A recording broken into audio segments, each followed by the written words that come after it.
Walkie ತೆಗ್ದಿಲ್ಲ. ನಮ್ಮ ಹರಡಿ ಶಿಕಾರಿ ಹಿರಿಯರು ನಮ್ಮ ಬಾಬಾ ಸಾಹೇಬ್ ಅಂಬೇಡ್ಕರ್ಗೆ ಹೂವನ್ನು ಹಾಕಿದ್ರು. ಈಗ ನಮ್ಮ ಯುವಕರು ನಾವೆಲ್ಲರೂ ಒಂದು ಘೋಷಣೆ ಹೇಳೋಣ. ದಯಮಾಡಿ ಗಟ್ಟಿಯಾಗಿ ಘೋಷಣೆ ಹೇಳಬೇಕು.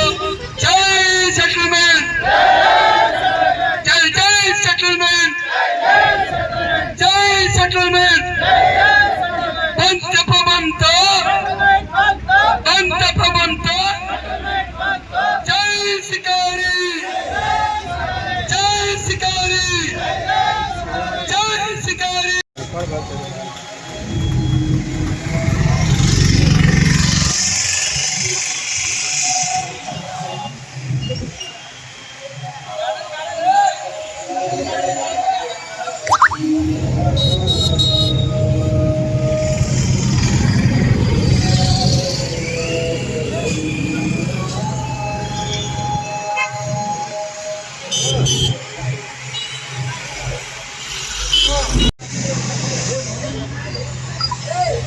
ಹಿರಿಯರಿಗೆ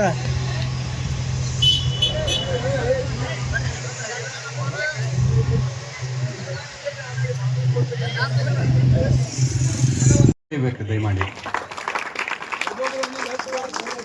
ಸಮಸ್ತ ನಾಲ್ಕು ಸಮಾಜದ ಗುರುಹಿಯರು ಕೂಡಿ ಜ್ಯೋತಿಯನ್ನು ಬೆಳಗಿಸಬೇಕು.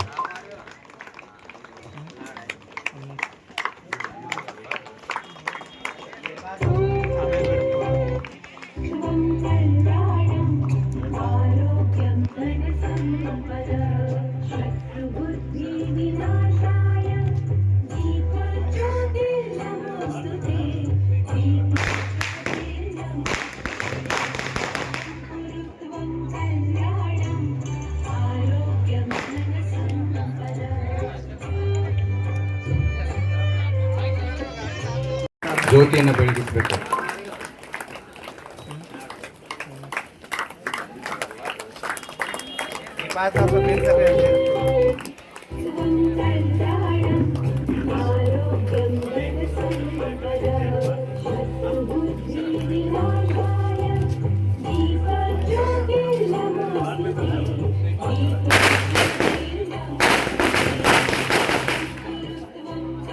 ನಾನು 1871 ನಮ್ಮನ್ನು ತಂತಿ ಬೇಲಿನಲ್ಲಿ ಇಟ್ಟರು ಬ್ರಿಟಿಷರು. ನಮ್ಮ ಫುಲ್ ಕ್ಲೋಸ್ ತಗೋರ್ತಾರೆ ತಿರುಮಲ ಟ್ರೈಬ್ಸ್ ಅಂತ ಹೇಳಿ ನಮ್ಮನ್ನು ತಂತಿ ಬೇಲಿನಲ್ಲಿ ಇಟ್ಟರು 1871. ಈ ಸೆಟ್ಲ್ಮೆಂಟ್ದಲ್ಲಿ ನಮ್ಗೇನಿತ್ತು ಅನ್ನೋ ಒಂದು ಓದ್ ಹೇಳ್ತೀನಿ ಪೂರ್ತಿ ನಿಮ್ಗೆ. ಈ ಗುಂಪುಗಳು ವಸಾಹತು ಕಾಯ್ದೆ ಮೂಲಕ ನಿರ್ಬಂಧಿಸಲಾಗುತ್ತಿತ್ತು. ಇವರು ಪ್ರತಿದಿನ ಪೊಲೀಸರಿಗೆ ಹಾಜರಿಯನ್ನು ನೀಡುವುದು ಕಡ್ಡಾಯವಾಗಿತ್ತು. ಒಮ್ಮೆ ಅಪರಾಧಿ ಪಂಗಡ ಎಂದು ಘೋಷಿಸಲ್ಪಟ್ಟ ಪಂಗಡ ಪ್ರತಿಯೊಬ್ಬ ಸದಸ್ಯನನ್ನು ಅಪರಾಧ ಮಾಡಿದಾನೋ ಇಲ್ಲೋ ಎಂಬುದನ್ನು ಪರಿಗಣಿಸದೆ ಬಂಧಿಸಲಾಗುತ್ತಿತ್ತು.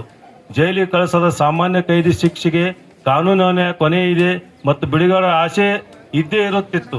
ಆದರೆ ಅಪರಾಧಿ ಪಂಗಡಗಳ ಕಾಯ್ದೆಯಲ್ಲಿ ಬಂಧಿತನಾದ ಸದಸ್ಯನಿಗೆ ಯಾವ ಆಶೆಗಳು ಅವಕಾಶ ಇರಲಿಲ್ಲ. ಇವರ ತಂತಿ ಬೇಲಿ ವಸಾಹತುಗಳನ್ನು ಇವರಿಗೆ ಜೈಲುಗಳಾಗಿದ್ದವು.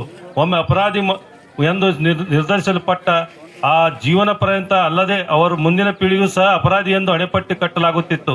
ಮುಖ್ಯವಾಗಿ ಬ್ರಿಟಿಷರು ಆಗತಾನೆ ಭಾರತಕ್ಕೆ ಪರಿಚಯಿಸಿದ್ದ ಇವ್ರೇನ್ ಮಾಡ್ತಿದ್ರಂದ್ರ ರೈಲ್ವೆ ಇಲಾಖೆ ಮುಂತಾದ ಒತ್ತಾಯಪೂರ್ವಕ ಪುಕ್ಕಟ್ಟೆ ಆಳುಗಳಾದ್ರೆ ನಮ್ಮನ್ನು ದುಡಿಸ್ತಿದ್ರು. ಅವಾಗ ತಂತಿ ಬೇಲ್ದಾಗಿದ್ದಾಗ ಈ ಸಂದರ್ಭದಲ್ಲಿ ಮಕ್ಕಳಿಗೆ ಶಾಲೆ, ಕೆಲಸ, ಕುಶಲತೆ ಹೆಚ್ಚಾಗಿ ತರಬೇತಿ ಕೇಂದ್ರಗಳು ಬ್ರಿಟಿಷರು ಆರಂಭಿಸಿದರು.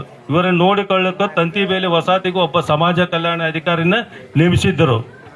ಹುಬ್ಬಳ್ಳಿ, ಬಿಜಾಪುರ, ಬೆಳಗಾವಿ, ಬಾಗಲಕೋಟೆ ಜಿಲ್ಲೆಯಲ್ಲಿ ಕಾಣಲು ಸಿಗುತ್ತವೆ. ಈಗ 1947ರಲ್ಲಿ ಮದ್ರಾಸ್ ಪ್ರಾಂತದಲ್ಲಿ ಮತ್ತು 1949 ಮುಂಬೈ ಆಧಿಪತ್ಯದಲ್ಲಿ ಅಪರಾಧಿ ಬುಡಕಟ್ಟು ಅಧಿನಿಯಮವನ್ನು ಹಿಂದಕ್ಕೆ ಪಡೆಯಿತು. ಭಾರತೀಯ ಅಪರಾಧಿ ಬುಡಕಟ್ಟು ತನಿಖಾ ಸಮಿತಿ ಮೌಲ್ಯಪಾನದ ವರದಿ ಮೇರೆಗೆ ಆಗಸ್ಟ್ 31, 1952 ಅಪರಾಧಿ ಬುಡಕಟ್ಟು ಹಿಮ್ಮತ್ತನ್ನು ಗಳಿಸಿದರು. ಈ